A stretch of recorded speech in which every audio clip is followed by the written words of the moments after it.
come che ti magni, magna come che ti parli, detti e parole per non desmentegarli. Veneti famosi, città da visitare, besse della natura e ricette da imparare. Signori e signori, benvenuti a questo nuovo appuntamento con Gondola, la trasmissione di Televenezia sulla cultura veneziana. Anche oggi Leo, la nostra mascotte, ci inviterà ad indovinare il significato di una parola veneziana. Sarete aiutati dalla loro rubrica Raise, dove il professor Zé ci parlerà di un personaggio veneziano famoso, dando un primo indizio, che poi verrà supportato dall'intervista della rubrica El Fontego. Siete pronti? Leo, a te la parola! Ciao a tutti, sono Leo, il paroliere della trasmissione. Oggi dovete dirmi cos'è il saghetto veneziano. Dai canaglia, tocca a te. Allora, ricapitoliamo. Qual è la traduzione italiana di saghetto? Raise, poi El Fontego.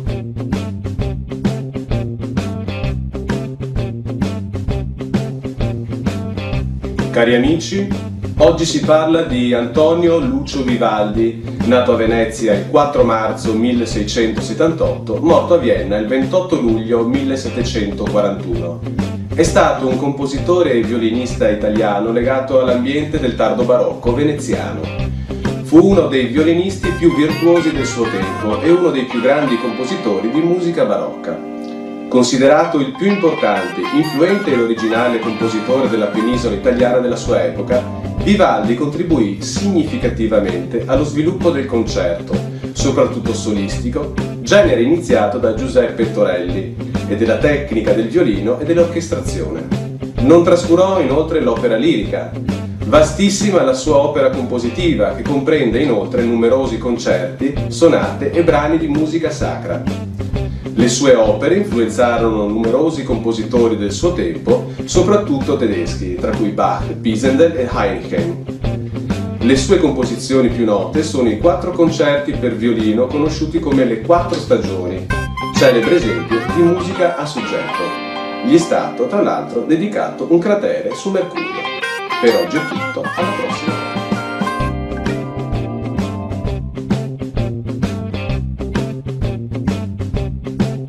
Bene, abbiamo parlato di un grande compositore che è servito all'altare nella chiesa.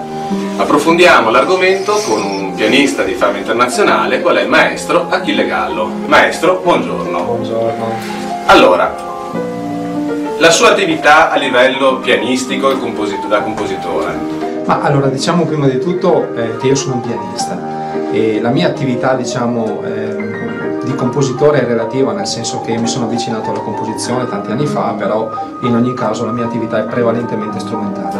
Assieme all'attività di pianista e compositore, affianca anche l'attività di insegnante? Certo, affianco l'attività di insegnante, che è un'attività molto importante nella mia vita. Certo, abbiamo parlato di un grande compositore che ha servito all'altare in chiesa, quale era appunto Antonio Vivaldi. Che contributo ha dato la chiesa, la musica sacra, nello sviluppo della musica classica? Beh, possiamo dire che la musica intesa sacra, nel senso dedicata alla chiesa, ma in realtà parliamo di musica corale prima di tutto. Possiamo dire che le origini della polifonia sono proprio dovute alla musica corale, quella che poi diventerà musica sacra nell'ambito religioso, cioè lo sviluppo di quella che poi porterà anche alla musica strumentale. Col proliferare dei vari generi musicali, è ancora attuale parlare di musica classica? Ma la musica classica è sicuramente attualissima. Questo termine classica oramai diventa un po' obsoleto, nel senso che viviamo anche in un periodo un po' di contaminazioni. Al giorno d'oggi oramai si parla più che di musica classica, fra virgolette, di musica corsola, e quindi questo è anche un dato, diciamo, di fatto. Si è passati poi, diciamo così, attraverso la musica classica anche alla costruzione di tutte quelle che sono le forme musicali più moderne e attuali, per cui possiamo dire a tutti gli effetti che molti brani musicali della musica pop e della musica leggera internazionale traggono spunto proprio da brani della musica classica.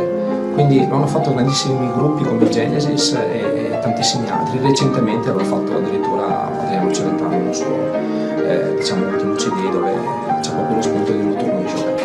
Prossimi impegni dal punto di vista professionale e personale? Beh, dal punto di vista personale ho una bella famiglia e 2 bambini, e quindi questo è già un grande impegno. Ovviamente la mia attività didattica è molto importante, e ho già dei concerti, delle date fissate, e a breve, tra circa una settimana, avvierò la registrazione e l'autoproduzione di un CD dedicato alle colonne sonore di musica da film. Dopo di questo avrò dei concerti, sarò anche in Belgio, a Bruxelles, e ovviamente poi molte altre date che stanno arrivando poco per volta anche in Italia.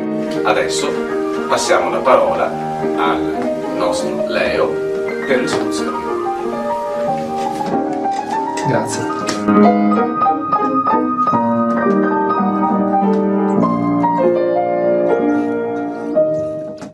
Allora, vi avevo chiesto cos'era il saghetto in veneziano.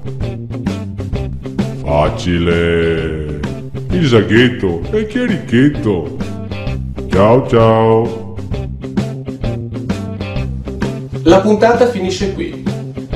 Ci vediamo alla prossima volta, puntuali che non sia, a storia del signor Intento.